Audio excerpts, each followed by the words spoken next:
This is Ozzy Nareen of the Demeter 227. I am seeking rescue. Is anybody out there? Bonjour à toutes et à tous, bienvenue dans cette émission Spoilers en direct du festival l'Ouest Hurlant. Comment est-ce que ça va? Ça va bien. Entouré. Ça va. Nous sommes le podcast Spoilers, vous nous connaissez peut-être. Je suis accompagné de Guillaume aujourd'hui, ici présent. Bonjour. Guillaume. Qui va se passer un micro avec Salambo-Marie, journaliste. Tu ne fais pas exactement partie de l'équipe. En tout cas, on a eu le plaisir de t'avoir sur l'émission avec Mike Flanagan, mais on aimerait t'avoir encore plus. Mais on profite de chaque occasion. Et l'Ouest Hurlant, cette nouvelle édition du festival qui nous accueille, on les remercie. Caméras, chat, partout. Ils sont ici. Ils sont partout. Et le public. Meilleur public. Vous êtes top, vous êtes super. Salambo, je l'ai dit, tu es journaliste pour le site Numérama notamment. Tout à fait. Voilà, toutes sortes de thématiques, pardon.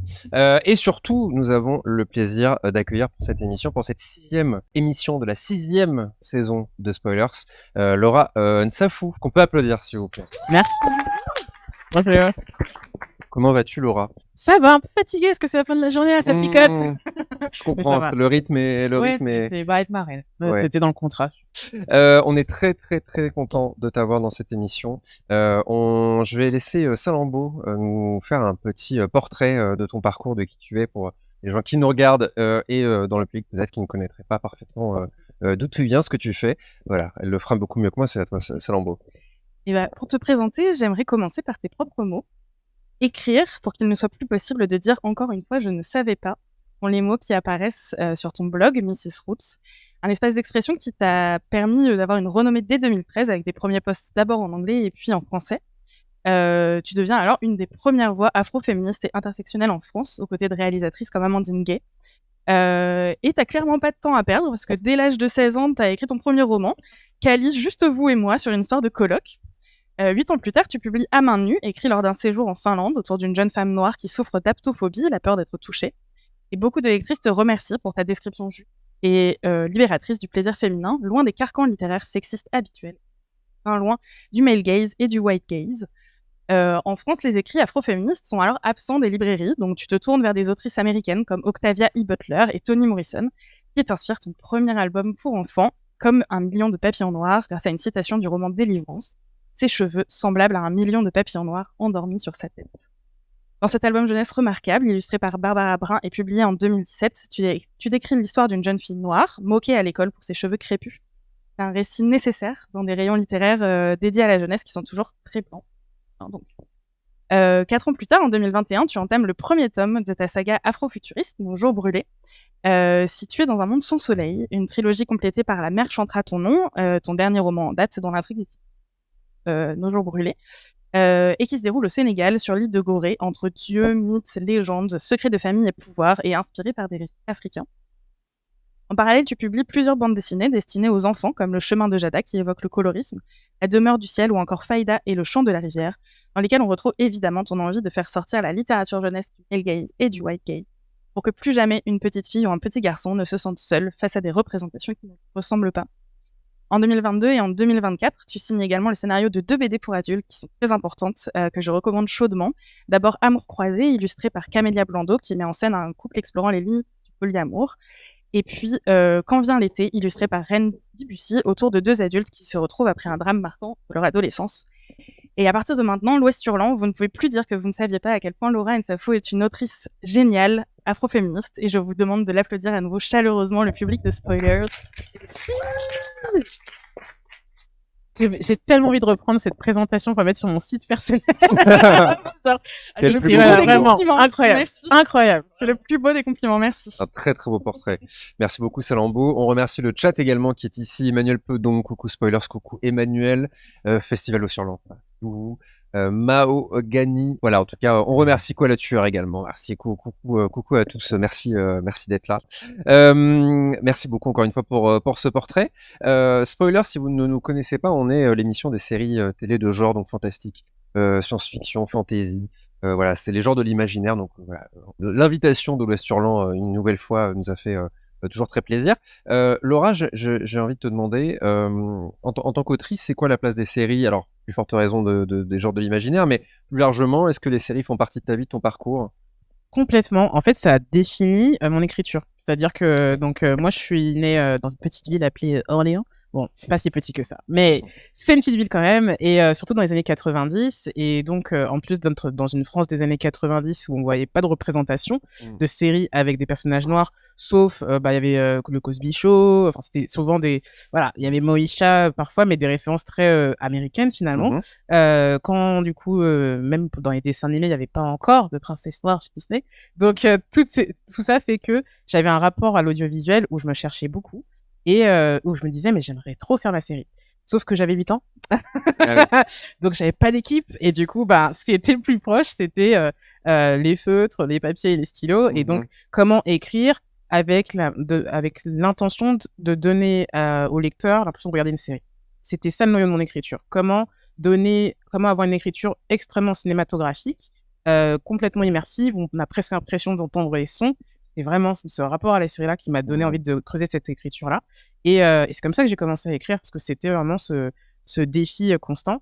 Et en fait, ça influence beaucoup aussi la construction de mes intrigues. Donc, le cliffhanger, j'adore les cliffhangers. Je fais partie un peu de ces autoristes un peu sadiques, quoi. Et très série pour le coup. Ouais, très série. Ouais, très. Ouais. Donc c'est une question de structure. Ouais, c'est la structure des séries. Une question de structure, une question aussi des dynamiques entre les personnages. Comment tu fais un zoom sur un personnage dans un roman, mais où tu te contentes pas de le mettre en avant parce que c'est le héros, mais parce que ses interactions avec des personnages secondaires le mettent en avant. Comment tu as des personnages secondaires qui deviennent presque des personnages principaux. Ça aussi, on le trouve beaucoup en série. Et j'ai toujours un personnage secondaire où on me dit, moi j'aime beaucoup ça. Donc c'est plein de petits mécanismes, effectivement, de construction d'intrigues et de personnages qui m'influencent. D'accord. Et du coup, une question me vient, est-ce que tu as un peu cet objectif, cette ambition de voir tes écrits adaptés un jour, peut-être en série Et je pense que c'est le rêve de tous les auteurs. Peut-être que je parle... non, oui, clairement. J'adorerais, même que ce soit série d'animation ou voilà, j'adorerais voir mes histoires adaptées. Et je pense que comme j'ai quand même une pratique pluridisciplinaire, c'est-à-dire qu'en dehors des romans, je fais aussi des histoires audio. Là, je suis en train de travailler sur un jeu vidéo qui va sortir en juin-juillet.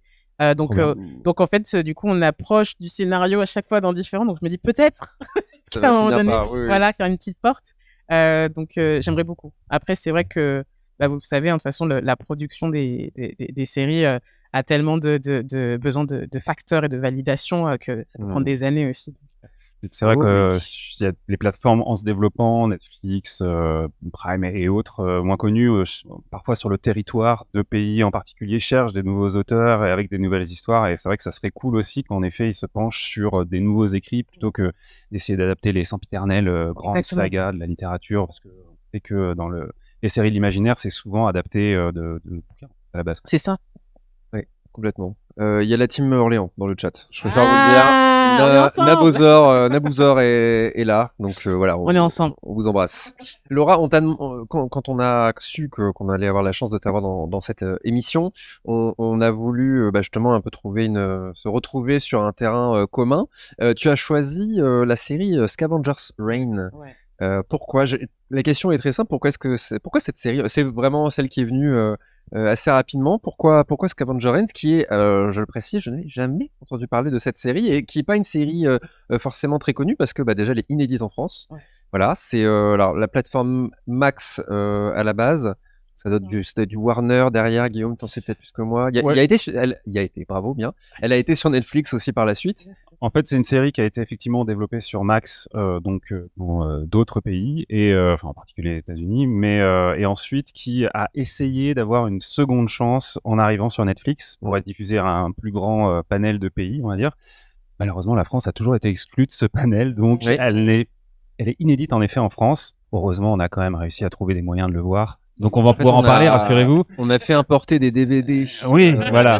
D'autres Non, non, mais- Atlantiques. C'est une histoire. Voilà. C'est une de ces... Je vous explique sur le Patreon. Allez vous abonner. C'est faux, il n'y a pas de Patreon. C'est ça. C'est pour la blague. C'est une de ces malheureusement grandes séries de ces dernières années sacrifiées aussi bien au niveau de son non-renouvellement à l'issue de cette saison 1, on vous spoil le truc direct, comme de sa communication qui a été quand même relativement inexistante alors que, et on va en parler, Oui. la série est Je te dis, incroyable. c'est- quoi. C'est incroyable.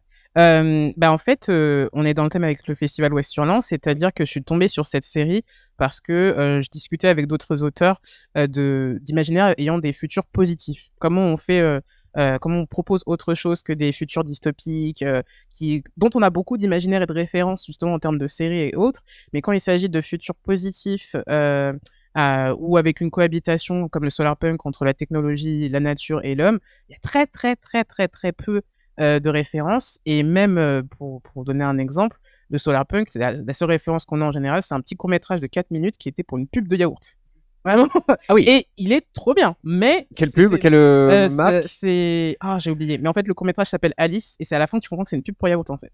Mais vraiment, et ça, c'est la référence C'est trop bien. audiovisuelle. Je veux voir ça. Je Elle veux est voir cette incroyable. pub. Et c'est hyper bien construit, mais du coup, c'est la seule référence. Et donc, je me demandais s'il existait autre chose comme représentation. Et pour moi, Scavengers, Reign, donc qui m'a été recommandé par l'autrice El Kaimani, qui est une autrice française de SFF aussi, proposait pour moi la série où tu vois justement, enfin, t'as tout le début du pitch qui pourrait ressembler à 1000 autres séries, mais le développement, que ce soit donc ces personnes qui ont leur vaisseau qui se crache sur une planète inconnue, qui se retrouvent isolées et vont du coup avoir un rapport à la nature, à une flore extraordinaire, vraiment extraordinaire, complètement différente, qui vont avoir aussi même un droïde pour les aider. Et finalement, là où tu te dis, est-ce que le droïde va se retourner contre les humains? En fait, ça va toujours dans une autre direction. Mm. Donc, en termes d'inventivité, d'originalité, je trouve que cette série est ouf.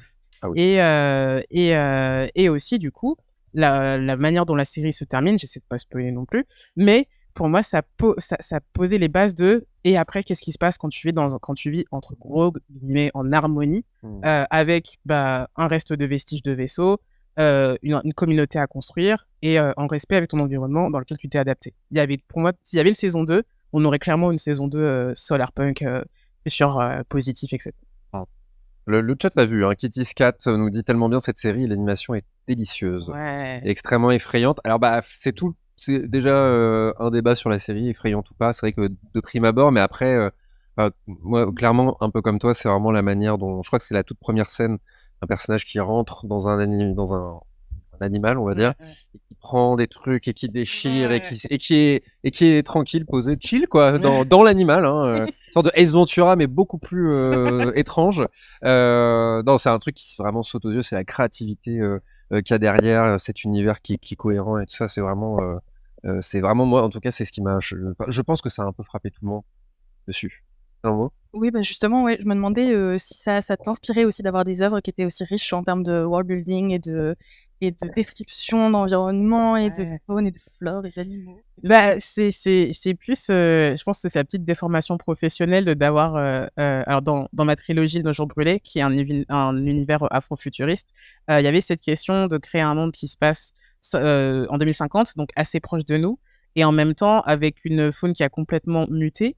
Donc, en fait, ça veut dire quand même créer de quelque chose, de certaines références qu'on connaît, mais en ajoutant des choses aussi nouvelles. Et créer un monde, c'est très dur, surtout si on veut être original. Et là, je trouve que cette série, que ce soit dans les créatures, l'anatomie des créatures qui sont proposées, ou la manière dont elles sont dangereuses, c'est pas juste l'animal qui va te sauter dessus, c'est juste la manière dont il prend l'espace. En fait, ça peut te tuer, mais c'est comme ça qu'il est. Je trouve que c'est vraiment même aller encore au-delà de la construction d'un monde, et ça m'inspire beaucoup. Donc, je trouvais ça presque vertigineux. Je me demandais combien d'années ça leur avait pris pour créer chaque créature, chaque espèce, chaque type de plante, d'insecte qu'il y a dans la série, pour ensuite se dire, bon, on va prendre que ça pour cet épisode. Des choses comme ça. Et oui, c'est une des grandes forces de la série d'ailleurs. Donc, un des co-créateurs, Joseph Bennett, en fait, s'est inspiré à la base, pour l'anecdote, d'une chaîne YouTube d'un groupe de personnes ou d'une seule personne, je ne sais plus la chaîne, on pourra vous le redire sur les réseaux plus tard, mais qui justement montre quelqu'un qui essaye de survivre dans le bush australien.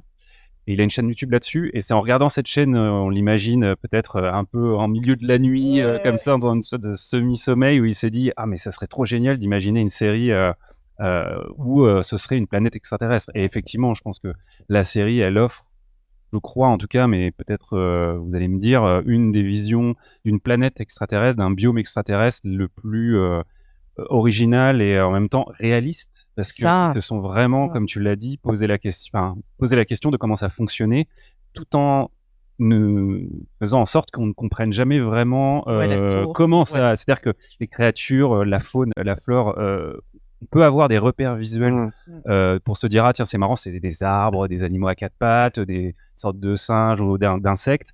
Ça ne sera jamais exactement ce que vous Mm. imaginez, Exactement. et la transformation et l'usage que vont faire ces survivants en plus de ces animaux va être complètement surprenante à chaque Ouais. fois, quoi. Et en fait, ouais, tu l'as très bien dit, c'est l'hybridité. T'as l'impression de voir une plante, tu vois que c'est presque un animal et pas tout à fait. Mm. Et il donne pas de réponse. Alors, est-ce qu'on aurait eu des réponses s'il y avait eu une saison 2? Je sais pas, mais je trouve aussi que le parti pris de pas totalement donner de réponse, bah, ça nous met dans la même position que les personnages qui explorent et qui connaissent rien du tout. Complètement.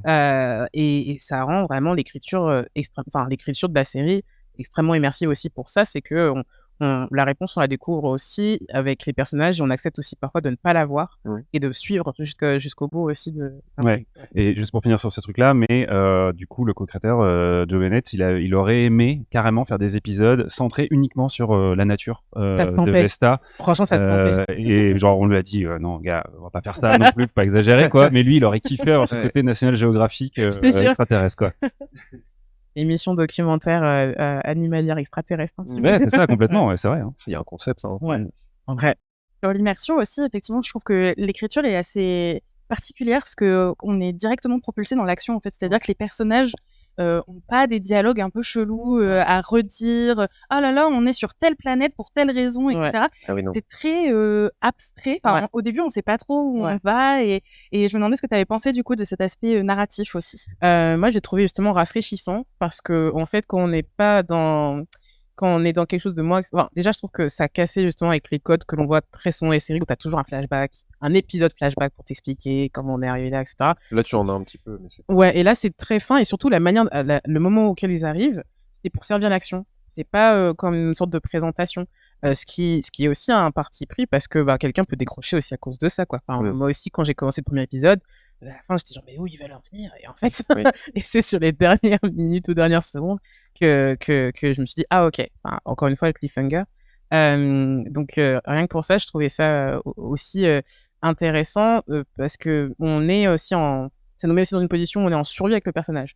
Alors, t'as pas le choix, vous êtes pas potes, t'as pas le choix de le suivre parce que c'est la seule Mm. personne qui est avec toi. Mm. Et même les interactions finalement les personnages ont entre eux, c'est ça aussi qui se dessine un peu, où ce qui fait ton expérience et ta relation avec la personne, c'est ce que vous êtes en train de vivre là maintenant tout de suite. Et ça, ils ont réussi du coup à le créer avec nous aussi. Et ça aussi, ça rend immersif. Justement, la représentation des personnages aussi, t'as trouvé ça rafraîchissant? Je pense à Ouais. Asie Narine. Ouais. J'ai une anti-sèche pour le nom de famille, mais c'était Asie qui est beaucoup avec Levi, Ouais. aussi, le robot dont tu parlais. Ce personnage-là, Ouais, Je- alors Asie, et même, je suis très mauvaise avec les noms, celle qui est... Ursula. Merci, Ursula. Et elle n'a rien dit, elle n'a donné aucune information. Waouh! Tu as su. Ouais. Non, je trouve que c'est des personnages hyper bien écrits. Déjà, Asie, pour avoir travaillé sur la représentation des femmes noires dans l'imaginaire francophone ou occidental, Mhm. d'avoir une femme noire autonome dans une démarche de survie qui meurt pas au début et qui meurt pas à la fin. C'est un spoil, mais c'est un beau spoil. c'est extrêmement rare, en fait, Ouais. dans tous les genres, pas qu'en ou SFF. Donc, rien que ça, je trouvais ça rafraîchissant.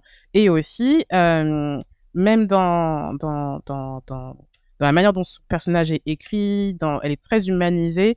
on n'en fait pas une femme juste forte. C'est quelqu'un qui, enfin, elle a des moments en fait de doute, de désespoir profond. Elle demande de l'aide.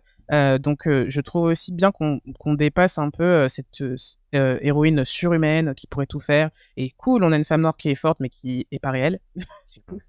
Donc, le seul petit bémol que j'ai, c'est par rapport au design de Asie. Ah ouais? C'est Ouais, lequel? parce que les cheveux. C'est-à-dire que Ok. ils sont quand même sur la planète depuis hyper longtemps.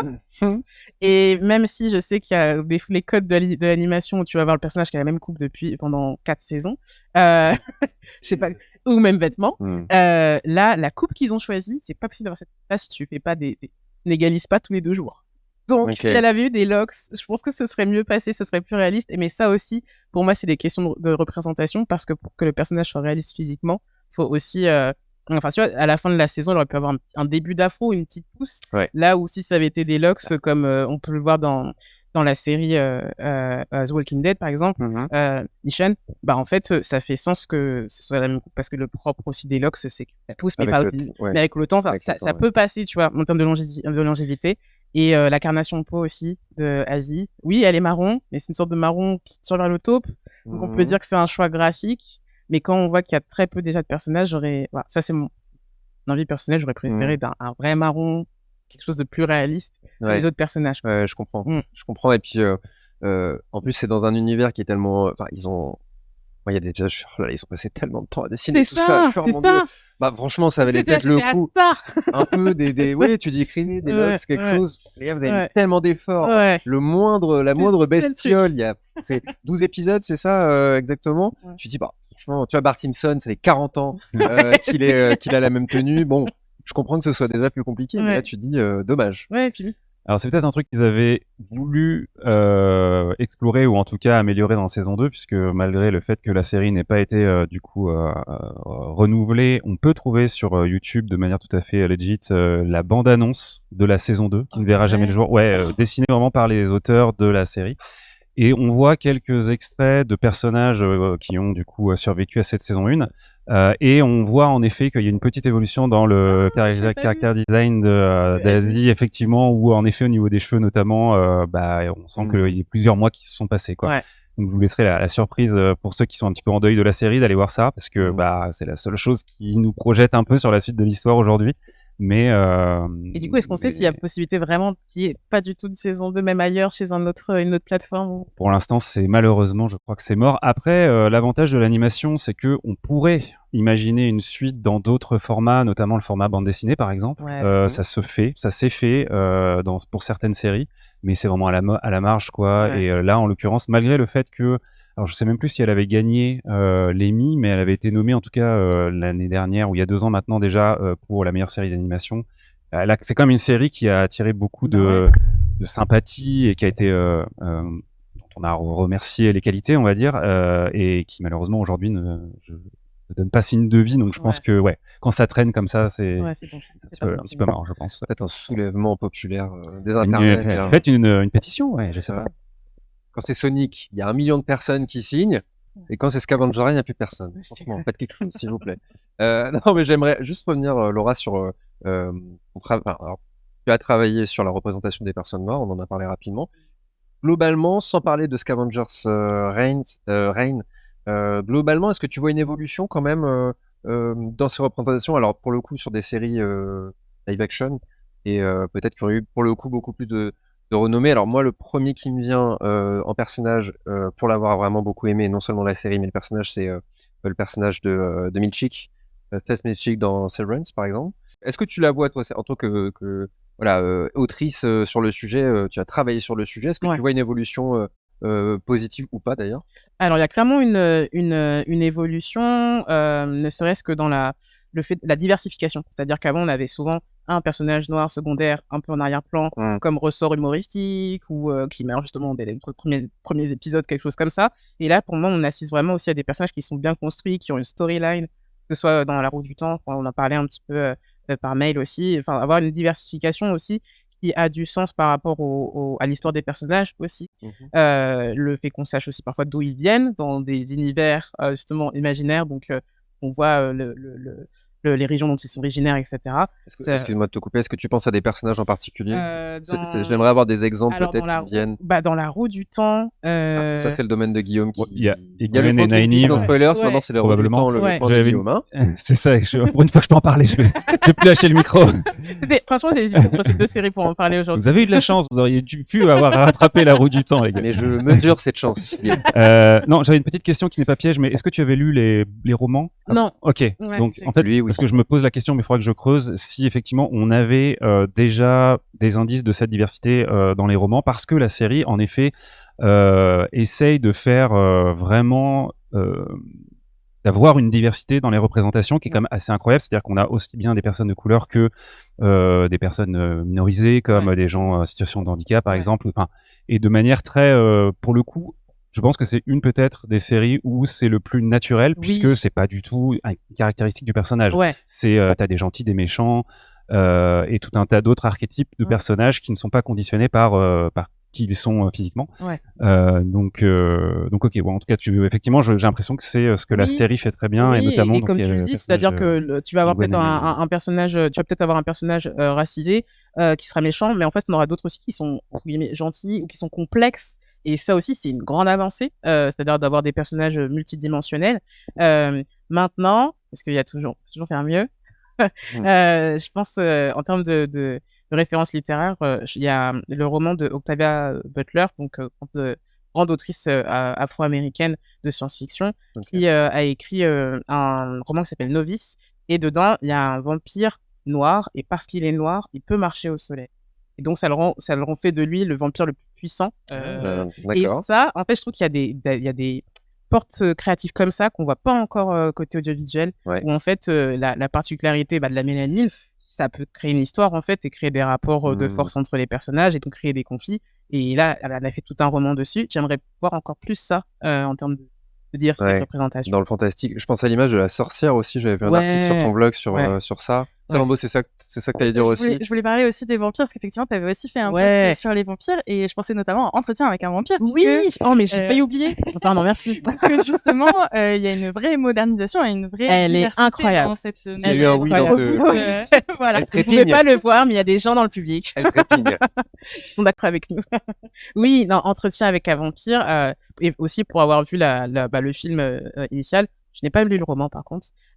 C'était extrêmement rafraîchissant parce que donc Lestat qui initialement dans le film est Tom Cruise. Brad Pitt. Ah non, pardon. Non, Lestat- Alors Louis, pardon. Oui. Louis, qui est dans le film, est joué par Brad Pitt. Et donc, un homme louisianais, précédemment esclavagiste, etc., etc. Ouais. Ici, dans la série qui a été faite en 2023, est joué par un homme noir qui est effectivement louisianais, métis, et qui, du coup, du fait d'être métis, donc, échappe un petit peu à la ségrégation raciale de sa ville. Et donc, tu peux aborder on va aborder la question du colorisme, la question de la classe, puisque du coup, il a un commerce, il appartient presque à une bourgeoisie noire, mais le fait de devenir vampire, ça lui permet d'échapper à sa condition d'homme discriminé. Donc rien que ça, toutes les thématiques qui sont abordées, du fait que ce soit un homme noir, mais pas que, comme la question du vampire, ça devient aussi un échappatoire social, etc. C'était hyper fin. Et ils ont fait ça avec tous les personnages. Je pense même à l'autre vampire. Oh, je suis tellement mauvaise avec les noms. Je suis désolée. Ouais. Je crois... Dans Entretien. ouais, d'entretien avec un vampire qui est joué par un acteur. Je crois que son prénom c'est Hassan, j'ai oublié. On l'a dans le public ou pardon?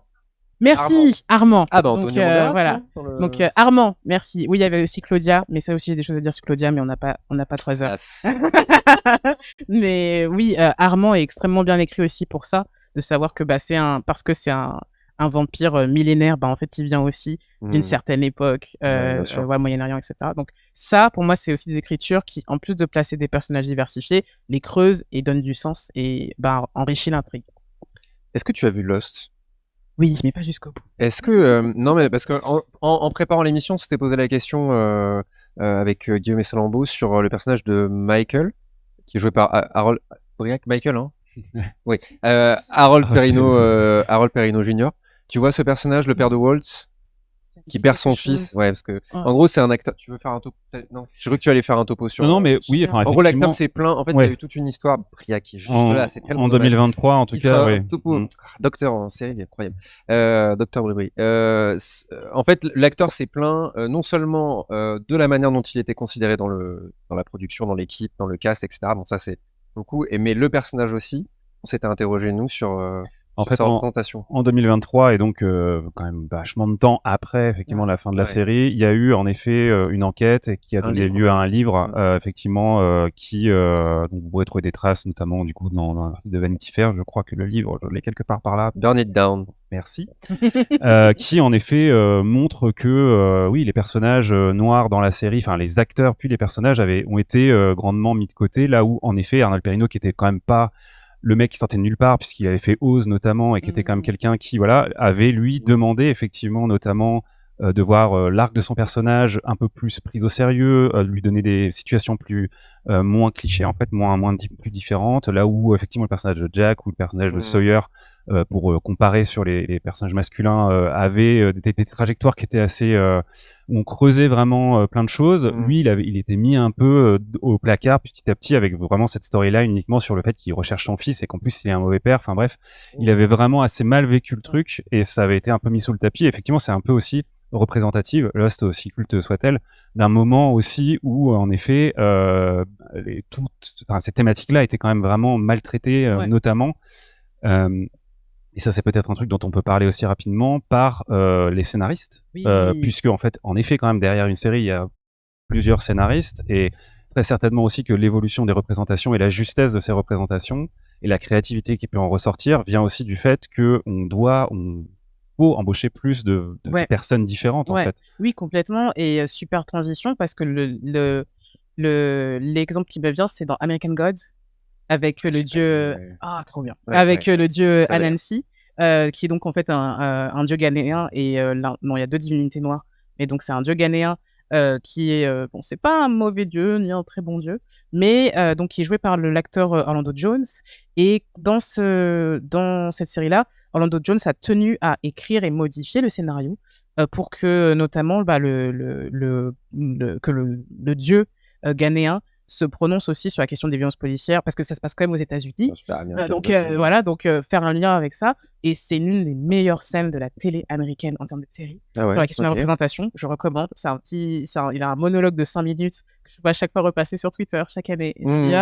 C'est marrant, je sais pas du tout. On m'a conseillé cette série. Incroyable, sauf que il a été écarté après, malgré le succès de ces épisodes-là et de cette saison-là, parce que les scénaristes ont estimé que c'était trop politisé, et il a été viré pour ça.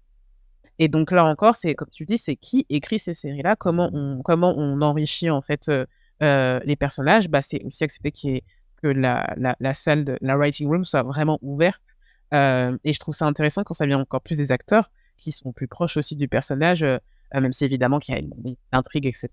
Mais donc oui, la diversification de qui écrit, elle est fondamentale, et encore plus quand elle est construite avec des acteurs noirs. Malheureusement, j'ai envie de continuer à parler. On parle tous ensemble de séries pendant des heures, mais notre entretien touche à sa fin. En tout cas, tu m'as donné envie de regarder American Gods. Qu'est-ce que c'était celle juste avant qu'on a évoqué? Oui, Entretien avec un vampire. Très très bien aussi. Merci beaucoup Laura. Où est-ce qu'on peut retrouver ton actu pour les prochains mois? Ton blog, j'imagine? Ouais, donc déjà sur mrsroot.fr. Est-ce que la régie pourrait éventuellement mettre dans le chat pour que les gens puissent bien sûr, aller voir Mrs. Root. Et aussi, c'est avec mon nom pour retrouver sur Instagram, où là je mets toutes mes dates de dédicace, dont demain, puisque je suis toujours sur le festival Westurland, le matin et l'après-midi en dédicace. Et sinon, après, pour le jeu vidéo sur lequel je travaille, s'appelle Le Peuple des Flammes, et il sortira ce printemps.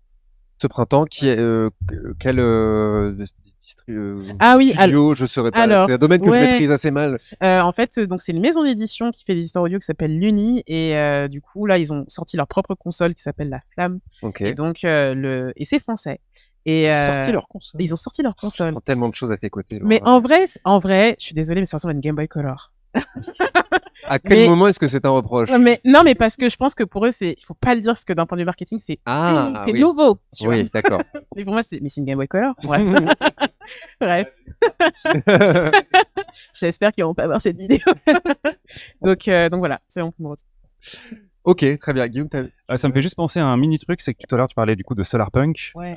et de jeux vidéo français à l'instant. On a aussi une représentation assez intéressante si vous l'avez pas déjà faite, c'est Caravan Sandwich qui est sorti récemment, qui est donc un jeu disponible qui est français, qui a gagné le Pégase du meilleur premier jeu et jeu indépendant, qui est disponible après sur toutes les plateformes et qui se revendique d'être de cette esthétique-là, qui est un jeu en monde ouvert avec zéro violence, zéro combat, zéro mort et qui suit du coup, qui suit comme ça tout un petit monde qui va vivre dans justement une espèce de Provence futuriste, très ouvrière. Bref, c'est hyper intéressant et en effet, ça montre une esthétique, un imaginaire qui du coup est très proche Moi de, aussi, je pense, j'apprends des choses avec vous. le Solarpunk. Ouais, vraiment très très cool. Je suis Redis-nous plein dedans le là nom, s'il te et plaît. j'adore. S'il te plaît, Caravan Caravan Sandwich. Caravan Sandwich, ouais. Voilà, qui est validé en régie également, donc vraiment Et de on a- belles recommandations. Et on aurait pu parler d'Arcane, mais on n'a pas ça. Non. allait parler Arcane, ça a d'Arcane demandé, aussi. un peu trop, J'adore Arcane. mais Bien sûr. avec plaisir. Faisons un épisode Arcane. Ce serait... Ah ouais, pourquoi pas. Bah oui. Bref, L'invitation est lancée. On va rester ensemble. Ne partez pas tout de suite le chat. On va juste dire au revoir à Laura qui a Merci beaucoup. moult. Oulala, un programme. Où est-ce qu'on va te retrouver là tout de suite? là tout de suite, c'est au théâtre avec la conférence sur les futurs utopiques peuvent-ils être inclusifs. Donc il y a une très belle table ronde puisqu'on va... Ouais, juste au-dessus. Voilà. Merci beaucoup Laura. Merci C'était pour super. l'accueil. Merci. Merci beaucoup. Merci. C'était trop court. Ben oui, c'était court, c'est ça, mais en même temps, il faut aussi en laisser pour Vous pouvez vous rapprocher, oui, les petits potes. pour le public de l'Ouest Hurlant, Serrons-nous. c'est normal. Le public, est-ce que ça va toujours? On peut rester. Est-ce que ça va toujours vous aussi? Mais bien Ça sûr. va bien, bah écoute, c'était incroyable. C'était. J'avais envie de parler de Là, Scarlett maintenant, Johansson je pendant vois encore, le chat. Merci pour. Oh là là, Tu changes de perspective. Mais oui, mais parce qu'il y a une sorte de reflet. Vous êtes adorable. Merci beaucoup. Encore une fois, à Laura Nsafo pour de nous avoir donné de son temps. On va rester encore quelques minutes ensemble. Est-ce que. Avec plaisir. J'ai eu la voix qui est d'arrêt. Petite roco pour terminer. Petite roco série. Je vais commencer sans vergogne. Eh ben, je t'en Et prie. qui va m'arrêter? Personne. A priori, puisque. Non, mais les gens en plus, c'est pas une roco. Non. Je suis coquin, c'est pas une roco. Mais je suis d'accord avec c'est toi, donc plus- je ne paraîtrai pas. Je sais. Guillaume, je sais pas. Bah attends, je vais d'abord le dire. C'est la saison 4 de Love, Death and Robots qui arrive. Série. J'ai eu peur premier degré. Non. Il y a une série à ne pas mentionner avec Guillaume. Non, c'est une série anthologique sur Netflix. Série, on reste dans l'animation. On a parlé de Scavenger Stream, plein d'autres choses, mais on reste dans ce domaine. C'est revenu le 15 mai sur Netflix. Après une saison 3 assez inégale en ce qui concerne en ce qui concerne Love, Death and Robots. Après, c'est le jeu, c'est le principe. En fait, il laisse la création de chaque épisode à différents studios et ultra chapeauté quand même. Ça reste une énorme plateforme. Mon conseil, si vous n'avez pas vu Love, Death and Robots, vous allez sur Netflix, vous regardez le synopsis qui vous parle le plus. Moi, c'est ce que je fais, et puis après, vous en regardez 1, 2, 3, et en fait, vous avez vu toute la saison. Et vous n'avez pas tout aimé, mais en tout cas, je pense, je sais pas si c'est votre cas aussi, en fait, à chaque fois, de toute façon, esthétiquement, il y a toujours un truc qui va t'accrocher. Il y a des épisodes un peu sans intérêt, on va pas se mentir. Encore les saisons C avec le robot tueur, une vieille dame qui a un robot, et comme par hasard, le robot se retourne oui. contre elle. Bon, les gars, vraiment, ça commence à... Saison 2, non? Ou Je 3? sais plus, mais vraiment, ça partait super mal. J'ai pas vu la série, donc je peux pas répondre. Oui, on le sait en préparant. Non, mais c'est une vraie reco pour Toi, le tu coup, as vu, puisque je n'ai Salomon. vu Oui. aucun épisode. Tu as aimé? Oui, moi j'ai aimé. Pareil, pas tout. Les épisodes sont tellement différents les uns des autres en termes d'animation et d'histoire que Oui. c'est difficile de tout aimer, je pense. Non, c'est le but. Non. C'est Et pour puis, Netflix. C'est Netflix veut qu'on aime tout. Et puis, c'est des épisodes très courts, entre 10 et 20 minutes peut-être. 20 minutes d'épisode, donc quand même court. Ouais. Donc, c'est quand même, ça se picore plutôt bien. En préparant cette émission, on a un peu engueulé justement Guillaume qui n'avait jamais regardé. Donc, voilà, il faudra regarder pour la prochaine émission. Aucune pitié pour moi. Il y a une pichenette sur le bout du nez de ne pas avoir vu cette série. Et moi, pour le coup, alors ma semaine pichenette, je me suis fait gifler parce que j'ai dit que j'étais pas tout à fait fan de la série que tu as envie de recommander. Et on existe. Voilà, on existe. On en a parlé dans Spoilers, moult débats animés. Quelle est la série, Salombo, que toi tu veux Et ben, on en a parlé justement avec Et oui. Laura juste avant. moi je voulais vous parler d'Arcane sur Netflix On n'a toujours. pas parlé, tu veux dire. Et c'est ça qui est Oui. triste. On l'a Moi, mentionné. On l'a mentionné. Je veux parler d'Arcane pendant des heures, puisque en termes de série d'animation, pour moi, c'est une des meilleures dans le domaine de la SFFF de tous les temps. Voilà, je n'ai pas peur des mots, qui aborde aussi beaucoup de thèmes communs avec Scavenger's Reign, finalement, dans un domaine totalement différent, mais en termes d'environnement, de colonialité, de diversité, voilà, avec une animation qui est vraiment folle et pour le coup qui s'améliore de saison en saison. Enfin, la saison 2 est juste exceptionnelle. Voilà, moi c'est un de mes gros coups de cœur. Et vous n'avez pas besoin de jouer à League of Legends pour apprécier Arcane. Je n'aurais pas accepté la recommandation sinon. Toujours Il faut plus. passer Diam sur. J'ai aucune notion de League of Legends. Je dis ça au hasard. Toujours. Ça marche Diam ou pas sur LoL? Oui, oui, il y a eu un oui. Il y a eu un oui. Il y a des streaks catastrophiques, non, c'est ça. On voit le vécu sur des. C'est bon, personne n'est assez bon. C'est un autre. En tout cas, on vous conseille Arcane. Moi, j'ai Bien pas sûr. adoré, mais l'animation, faut quand même être assez culotté pour pas ouf. Non, l'animation est super. C'est incroyable, ouais. On avait Moi, pris c'est une, l'histoire qui m'a pas joué. Oui, bah écoute, oui. Non, je vais pas partir là-dessus parce que les gens vont partir de Je- la salle et se désabonnent spoilers. On, donc, on continuera ce débat avec Laura Ouais. Safou dans un prochain épisode de Spoiler. Voilà. volontiers. On avait fait une watchlist avec Justine notamment sur la série à l'issue du coup de la saison 2. N'hésitez pas à l'écouter si c'est pas déjà fait. Est-ce que t'as une reco, toi, Guillaume? Eh bien oui, écoutez, Scavenger's Reign n'a pas été diffusé en France. Voilà, maintenant vous avez compris, hein, on vous a recommandé une série ou on vous a parlé d'une série que vous pouvez pas regarder. Si, vous pouvez. Mais vous pouvez regarder la seconde série d'un des deux co-créateurs, donc Joe Bennett, dont on a déjà un petit peu parlé, puisque est disponible alors sur Prime via l'abonnement et sur Max aussi. Mais c'est parce que c'est via l'abonnement Max. Parce que moi sur Prime du coup je l'ai Laisse-moi chopé vérifier. via l'abonnement Warner Ouais, Adult ouais. Swim et donc du coup je me suis posé la question de savoir si c'était pas diffusé en France sur Adult Swim. Mais Alors, en tout cas c'est c'est un aussi gros sur bordel. Max. Ouais. Ok. C'est sur Max. Quelle est cette série? Je ne l'ai toujours pas dit. C'est donc Command Side Effects.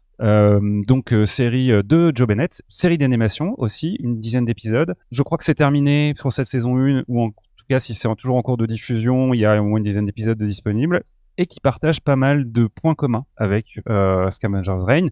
Ça se passe ça se ponce, oui, aussi, il y a 10 épisodes. Ça se ponce. Comme un jeu vidéo, bref. streamer. On est très jeu vidéo aujourd'hui. Et non, ça se regarde, enfin ça se découvre un petit peu, ça se passe, c'est ça que je voulais dire, j'ai retrouvé, merci. Ouais, c'est compliqué. Dans notre monde à nous, donc moins science-fiction et tout ça, mais il y a quand même une composante un petit peu fantastique puisque l'histoire tourne autour d'un champignon découvert au Pérou qui a la particularité miraculeuse de soigner au-delà de toute mesure n'importe quelle maladie, éventuellement même de ressusciter les gens. Et on va suivre en fait deux personnages, un homme qui a fait un peu cette découverte et qui est une espèce d'expert en champignons, mais en mode un peu The Dude dans Big Lebowski, vous voyez, le gars vraiment un gros schlag, on a l'impression, mais par contre quand même très très intelligent et un peu parano, donc il a toujours un plan B pour se sortir de toutes ces situations, puisque forcément il va être traqué par quoi? Par une grosse entreprise pharmaceutique qui voit dans ce champignon la possibilité de d'améliorer évidemment du coup son chiffre d'affaires et de se sortir d'une panade puisqu'ils essayent de se sortir d'une espèce d'énorme bad buzz dans lequel ils ont vendu un médicament qui a plein d'effets secondaires complètement horribles. Bref, une série qui va parler de nature, des miracles de la nature, Scavenger's Reign encore une fois, de grandes corporations, là aussi on retrouve un peu une sorte de petit ADN de la série, et c'est à la fois drôle, plutôt bien. Le premier épisode est un modèle de caractérisation des personnages, on a vraiment l'impression, en 20 minutes d'épisode, on tient un personnage et on a envie de savoir la suite, donc vraiment, voilà, cette série on peut l'avoir en France. Faites-vous un avis, mais moi je la recommande assez chaudement pour l'instant. Animation, tu l'as dit, excuse-moi. Animation, ouais. Animation. Il fait Avec- que de l'animation, Joseph Bennett? Eh ben, en tout cas, c'est un spécialiste de l'animation. Effectivement, il a fait des études d'animation et de graphisme Ok. en amont. Donc, je pense que c'est plutôt sa grosse spécificité.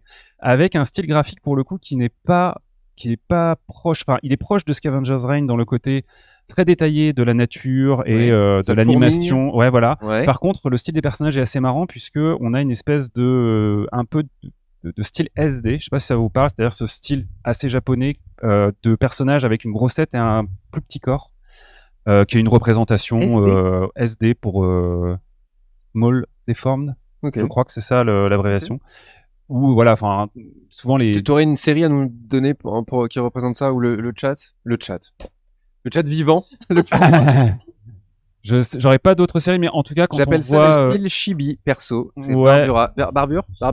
Voilà, super Voilà. déforme, rien à voir avec ce que j'ai dit. J'ai improvisé. Ok, donc c'est ce style-là. Et c'est pas tout à fait ça, mais il y a quand même un Pas truc tout de à ça, fait. c'est-à-dire que les têtes sont quand même, et les yeux sont anormalement gros par Ouais. rapport à leur corps, mais en même temps, c'est réaliste et ça n'empêche pas la série d'être par ailleurs assez émotionnelle, drôle. Il y a notamment un couple de flics qui va être à la poursuite du coup du personnage principal, qui est pour l'instant hilarant. Parce qu'en moitié complètement déconnecté de la réalité, en même temps tu sens qu'ils ont quand même de l'intelligence dans ce qu'ils font. Donc vraiment une petite, je pense que cette série encore une fois qui est passée complètement sous le radar de plein de monde. J'ai Moi, jamais personnellement, entendu parler de cette série. un jour on m'a dit mais tu sais que le mec de Scavenger Drain il a fait une autre série. J'ai fait bah non. Et la série était déjà commencée, donc c'est très cool. Et bah des belles recommandations dans cet épisode, je suis content. Sinon on pourrait regarder La Roue du Temps. Alors non, je suis désolée. C'est 3 saisons. C'est ça, c'est le nouveau truc de spoiler. Il y a le point roue du temps maintenant. Oui, bah faut se renouveler de. On a réussi à quitter Twin Peaks. Il faut pas cette quitter Twin série. Peaks Ah, pour non. la roue du temps, J'ai enfin. placé moi-même le point Twin Peaks. Ça va être compliqué, je pense, de réussir à caser La Roue du Temps comme à chaque fois, mais oui. Non, et sinon, Doctor Who, qui vient de commencer, qui traite aussi saison 2, qui traite aussi de belles manières de certaines thématiques de représentation et d'inclusivité depuis la saison 1, la nouvelle saison 1, vous m'avez suivi, et qui là, l'épisode d'aujourd'hui, reparle encore franchement de ça, avec un épisode qui se passe aux États-Unis dans les années 50, Miami, la ségrégation, voilà. Attends, quoi de quoi De Doctor Who. Ah, de Doctor Who. La roue du temps. Sur la roue du temps. Ils sont passés par un passage. Il avait déconnecté. Oui. Non, mais voilà, Doctor Who J'avais qui est décroché. très très cool aussi par rapport à toutes les thématiques dont on a parlé Ouais. dans cette émission Ouais. quoi, actuellement. Très bien. Merci beaucoup Guillaume, merci beaucoup Salambo. Où est-ce Merci à toi. qu'on Merci à peut vous. te retrouver Salambo? Blue Sky, Twitter. Blue Sky et Twitter. Tu Et fais puis une sur le petite site. moue, Oui, je sais pas, sur le site de Numérama. Numérama, Voilà. qu'on embrasse. Voilà. On embrasse Numérama, je sais pas. Ouais, j'ai improvisé. on peut On embrasse un embrasser site Numérama. internet. En ce qui nous Écoute, concerne, en ce qui tout nous va bien. concerne, spoilers, on peut nous retrouver. Alors, Guillaume, je vais te laisser faire le topo, tu le fais beaucoup mieux que moi. Tout à fait. Alors, mettez 5 étoiles et un commentaire. Ah non, ça c'est. Donc, aujourd'hui, c'est effectivement Blue Sky principalement Ouais. et Instagram. Insta, ouais. Voilà, Ouais. oui, non, les deux.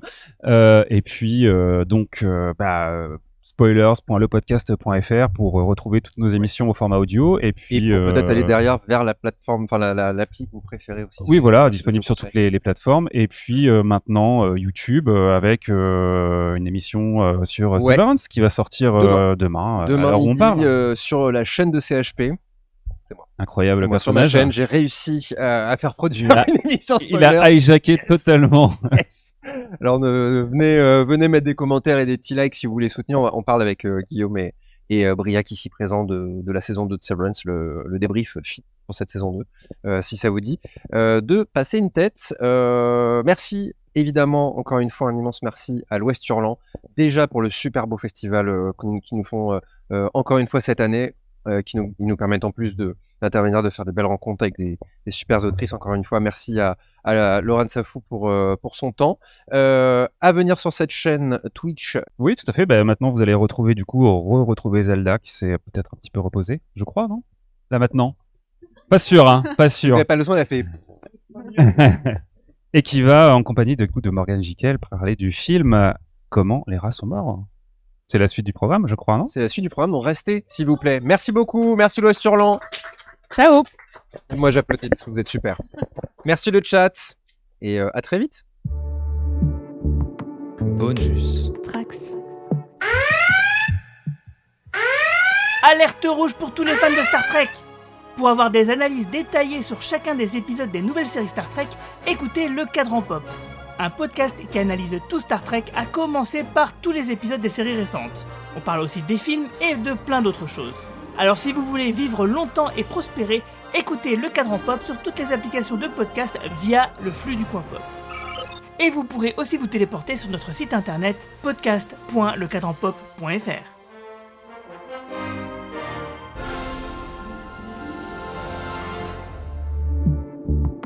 Bonus.